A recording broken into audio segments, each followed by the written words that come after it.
حضرت محمد مصطفیٰ صلی اللہ علیہ وسلم خود بھی اور حضور کے سارے صحابہ بھی سنی تھے، اس وجہ سے ہم سنی ہیں۔ جیسے نقیب محفل فرما رہے تھے کہ دن بھی سنی، رات بھی سنی، صبح بھی شام بھی، قرات کی ہر شے سنی، اس میں کوئی شک نہیں، کیونکہ کریم آقا صلی اللہ علیہ وسلم کا واضح فرمان ذیشان موجود ہے۔ جامع ترمذی شریف کے اندر بھی، ابن ماجہ کے اندر بھی، ابو داؤد شریف کے اندر بھی حضور نے فرمایا کہ ان بنی اسرائیل تفرقت سنتین و سبعین ملتن، بنی اسرائیل کے حضور نے فرمایا 72 فرقے ہوئے تھے، اور فرمایا وتتفرق امتی فی 73 و 70 ملتن، میری امت کے 72 کی بجائے 73 ہو جائیں گے۔ ابن ماجہ میں بھی ہے، ابو داؤد شریف کے اندر بھی ہے، اور ترمذی شریف کی حدیث پاک بھی ہے۔ اور آپ جانتی ہیں جامع ترمذی کا مقام و مرتبہ کیا ہے؟ ہمارے محدثین نے لکھا ہے کہ جس گھر میں جامع ترمذی شریف کتاب پڑھی ہو وہ یوں سمجھے کہ رسول اللہ صلی اللہ علیہ وسلم خود جلوہ گر ہیں۔ اس لیے ہم احادیث طیبات میں جو جامع ترمذی شریف کی حدیث ہمارے سامنے آتی ہے تو ہر شخص ادب سے سر جھکا لیتا ہے کہ بابا ہمارے محدثین نے اس وقت حدیث کی کتاب نہیں کہا، رسول اللہ صلی اللہ علیہ وسلم کی جلوہ گری بھی کہا ہے۔ اب جامع ترمذی شریف میں حدیث پاک ہے کہ 72 فرقے تو ہوئے تھے بنی اسرائیل کے، فرمایا میری امت کے 73 ہوں گے، فرمایا کہ کلہم فی النار، سارے کے سارے جہنم میں جائیں گے، الا ملت واحدہ، مگر ایک ملت یا ایک گروہ یا ایک فرقہ جہنم میں نہیں جائے گا۔ اب پوچھا کہ رسول اللہ کون سا نہیں جائے گا؟ تو فرمایا ما انا علیہ و اصحابی، میں اور میرے صحابہ جس طرز پہ جا رہے ہیں تو ہمارے نقش قدم پہ چلنے والا جہنم میں نہیں جائے گا، باقی سارے جہنم میں جائیں گے، ایک ہی فرقہ سرکار نے فرمایا نہیں جائے گا۔ یہاں میں ایک اور چیز بھی آپ کے سامنے عرض کر دوں، یہ حدیث پاک دو طرح سے آئی ہے اور دونوں میں یہ بات متفق ہے کہ 72 ان کے تھے، 73 ہمارے ہیں، اور جس کتاب حدیث میں بھی اس کو نقل کیا گیا ہے یہ اس بات پہ اتفاق ہے کہ 72 ان کے تھے، 73 ہمارے، اور اس بات پر بھی اتفاق ہے کہ ایک جنت میں جائے گا، باقی سارے جہنم میں جائیں گے۔ اب رسول اللہ صلی اللہ علیہ وسلم نے فرمایا ان میں سے ایک جائے گا، یہ نہیں کہا جو ان میں نہیں ہوگا وہ جائے گا۔ آج کے دور میں اگر کوئی شخص یہ کہنا میرا کسی فرقے سے تعلق نہیں ہے تو بھائی ہم اس میں بھی نہیں ہیں، چونکہ رسول اللہ صلی اللہ علیہ وسلم نے کہا ان میں سے ایک، فَمِنْهُمْ وَاحِدَةٌ فِي الْجَنَّةِ، ان میں سے ایک ملت ایسی ہے جو جنتی ہے، ان میں سے پہلے ان میں ہونا ضروری ہے۔ گل سمجھ آئی جائے، ان میں سے ایک جنتی ہے۔ آج کے دور میں ایک دھوکہ یہ بھی دیا جا رہا ہے، لوگ کہتے ہیں جی ہمارا کسی فرقے سے تعلق نہیں ہے، بھائی کیوں نہیں ہے؟ رسول اللہ فرماتے ہیں میں جس پر ہوں میرے صحابہ ہیں، رسول اللہ فرماتے ہیں میں ہوں ان میں سے، تم کون ہوتے ہو کہنے والے کہ ہم نہیں ہیں؟ گل سمجھ آئی؟ جب رسول اللہ صلی اللہ علیہ وسلم فرماتے ہیں وہ صحابی، میرے صحابہ جس پر ہیں، اللہ کے نبی نے اپنے سارے صحابہ کو ان میں سے ایک قرار دیا، پھر ہم کون ہوتے ہیں کہنے والے ہم ان میں سے نہیں ہیں؟ گل سمجھ آئی جی؟ تو توجہ کی ضرورت ہے، اور قرآن کریم فرقان حمید نے آنے والی ساری امت کو چیلنج دیا ہے کہ فَإِنْ آمَنُوا بِمِثْلِ آمَنْتُمْ بِهِ فَقَدْ اهْتَدَوْا، یا رسول اللہ آپ کے صحابہ سے میرا خطاب ہے، اگر قیامت تک آنے والے لوگ ایسا ایمان لائیں جیسا تمہارے پاس ہے فقد اہتدوا، پھر تو ہدایت پا جائیں گے۔ کسوٹی اور ترازو اور تول قیامت تک کے لیے صحابہ کا ایمان ہے، اور قرآن گواہ ہے اگر ان جیسا ایمان ہے تو پھر اللہ فرماتا ہے ہم قبول کریں گے، اہتدوا، ان کو ہدایت یافتہ کی سند دیں گے۔ اگر حضور کے صحابہ جیسا نہیں ہے تو پھر ہم ایمان کی سند نہیں دیں گے۔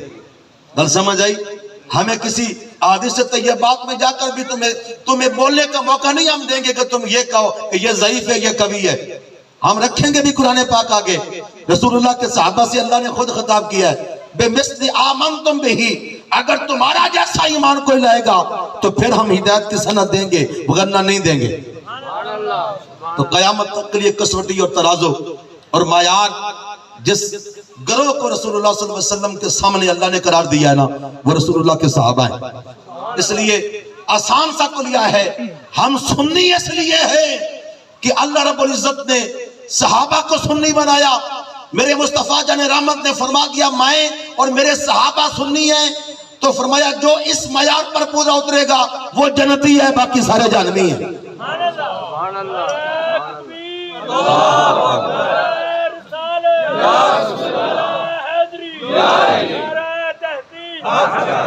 تو بات فقط صحابہ تک بھی نہیں ہے، کائنات کا سب سے پہلا فرد بشر حضرت آدم علیہ السلام سے بشریت کا آغاز ہوا۔ کائنات بشریت کا نقطہ آغاز جناب آدم علیہ السلام ہے، اور حضرت امام ابن حجر عسقلانی رحمۃ اللہ تعالی نے حدیث پاک نقل کی ہے، اور جناب تاریخ دمشق کے اندر بھی حدیث پاک یہ علامہ ابن عساکر نے نقل کی ہے، بے شمار محدثین نے نقل کیا ہے، اور جناب رسول رحمت سید عالم صلی اللہ علیہ وسلم نے فرمایا لما اقبل آدم بنی ہے، جب آدم علیہ السلام کے انتقال کا وقت آیا آپ نے اپنی اولاد کا سامنا کیا، فدعا شیس، آپ نے اپنے بیٹے جناب شیس علیہ السلام کو بلایا، فرمایا یا بنیہ کلما ذکرت اللہ، اے میرے بیٹے ایک نصیحت کروں، جب کبھی بھی تو اللہ کا ذکر کرنا چاہے، فرمایا وَذْكُرْ إِلَى جَنْبِهِ اسْمَ مُحَمَّدٍ، تو میری نصیحت ہے کبھی بھی اللہ کا ذکر خالی نہ کرنا، ساتھ جناب محمد مصطفیٰ صلی اللہ علیہ وسلم کا ذکر بھی کرنا۔ اب سنیت کی ابتدا کی بات کر رہا ہوں۔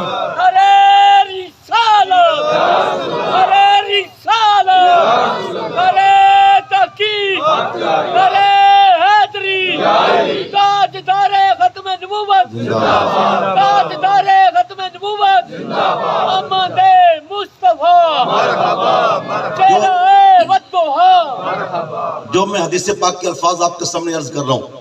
یہ میں امام قسطلانی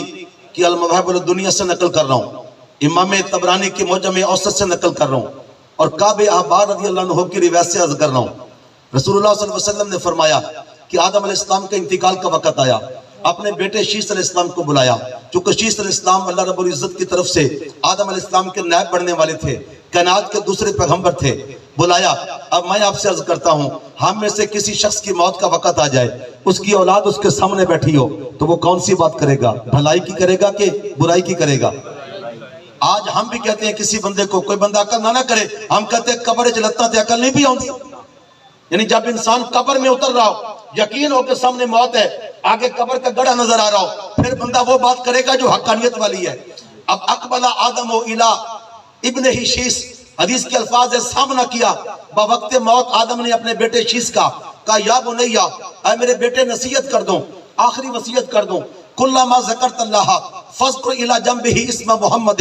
جب بھی تو اللہ کا ذکر کرے ساتھ جناب محمد مصطفیٰ صلی اللہ علیہ وسلم کا ذکر ضرور کرنا۔ کیوں؟ آگے وجہ بیان کی،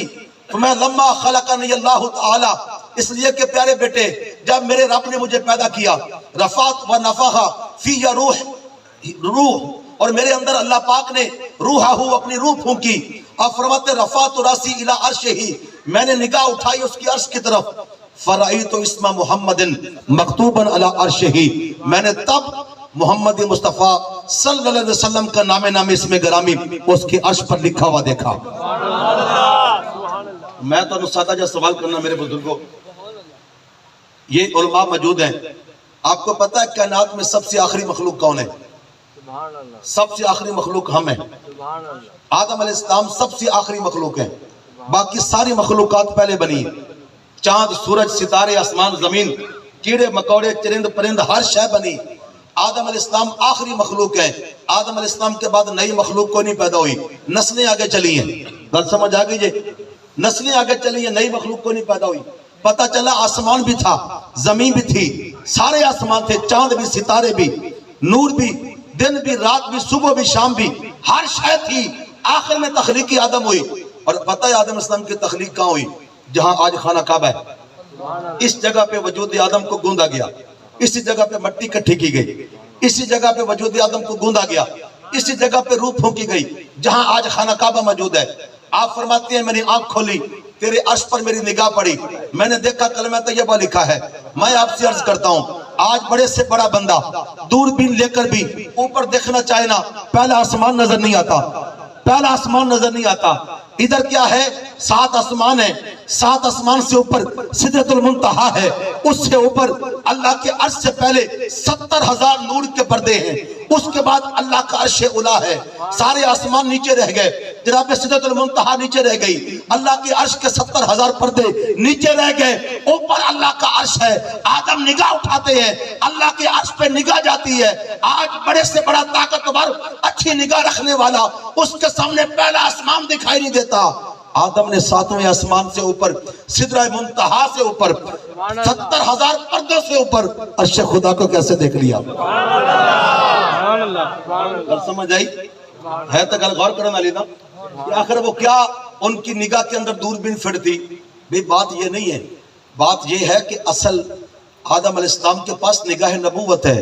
نبوت کی رفتار اتنی تیز ہے، ادھر روح پھونکی، ابھی روح گلے تک گئی، ابھی قالب میں داخل ہوئی، باقی جسم بے جان ہے، ادھر سے آنکھ کھولی، اوپر دیکھا اللہ کا عرش نظر آ گیا۔ تو گل نہ سمجھ آوے، آج کل ساڈے بیلیاں نوں ڈاکٹر محمد اقبال دی گل بڑی چھتی سمجھ آندی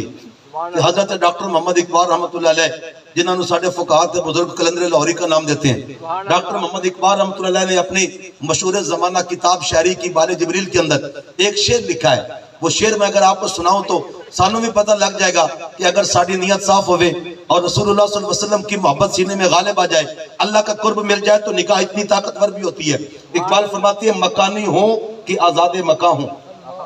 مکانی ہوں کہ آزاد مکان ہوں، جہاں میں ہوں یا خود سارا جہاں ہوں۔ مکانی کے اندر مکان کیونکہ 2 قسمیں ہیں اللہ کی مخلوق کی، ایک مکان ایک لا مکان، مکان میں ساری مخلوقات ہیں، لا مکان میں صرف اس کا جلوہ ہے، ایسی گل ہے نا جی، لا مکان 70,000 پردوں کے اندر جا کر ہے، اب اس پہ اللہ کا جلوہ ہے۔ اقبال فرماتے ہیں میری روح میں اتنی طاقت ہے کہ مجھے پتہ نہیں چل رہا کہ مکانی ہوں کہ آزاد مکان ہوں، کہ میں مکان میں رہتا ہوں کہ لا مکان میں رہتا ہوں، اور آگے فرمایا مجھے یہ نہیں پتا چل رہا جہاں میں ہوں یا خود سارا جہاں ہوں، یہ پتہ نہیں چل رہا کہ جہان میں رہتا ہوں یا سارا جہان میرے اندر رہتا ہے، مکانی ہوں یا آزاد مکان ہوں، اب مکانی ہوں یا آزاد مکان ہوں، مکان میں ہوں یا آزاد مکان ہوں، آگے فرماتے ہیں تو اپنی لا مکانی میں رہ مست، مجھے صرف اتنا بتا دے کہ میں کہاں ہوں۔ اللہ تعالیٰ سے خطاب کرتے ہوئے ڈاکٹر اقبال عرض کرتے ہیں کہ تو اپنی لا مکانی میں رہ مست، مجھے صرف اتنا بتا دے کہ میں کہاں ہوں۔ جناب 1500 سال میرے مصطفیٰ جان رحمت کے بعد پیدا ہونے والا ڈاکٹر محمد اقبال، جو شاعر مشرق بھی ہے، جو حکیم امت بھی ہے، جو پاکستان کا مصور بھی ہے، جس کی عزت ہر شخص کے دل کے اندر ہے، وہ اپنی روحانیت کی ایسی طاقت بیان کر رہے ہیں، تو پھر وہ تو ایک ادنا سا غلام ہے میرے مصطفیٰ جان رحمت کا، پھر بتائیے آدم علیہ السلام کی نگاہ کی طاقت، آدم کے بعد پھر 1,24,000 نبی ہیں، پھر تمام نبیوں کے سردار میرے مصطفیٰ جان رحمت ہیں۔ بہرحال میں اپنے موضوع پہ آتا ہوں، تو فرمایا کہ اذا رأیتہ، جب میں نے اللہ کے عرش کو دیکھا، میں نے دیکھا وہاں اس میں محمد لکھا ہے، آپ فرماتے ہیں کہ ثم طفت السماوات الارض، پھر میں نے 7 آسمانوں کی سیر کی، مجھے اللہ پاک نے طفت، مجھے طواف کروایا گیا، مجھے پھرایا گیا آدم علیہ السلام کو 7 آسمانوں پر، آپ فرماتے ہیں ما رأیت موضعا الا رأیت فیہ اسم محمد مکتوبا علیہ، میں نے 7 آسمانوں کے چپے چپے پہ جا کے دیکھا، کوئی ایک جگہ بھی مجھے ایسی نہیں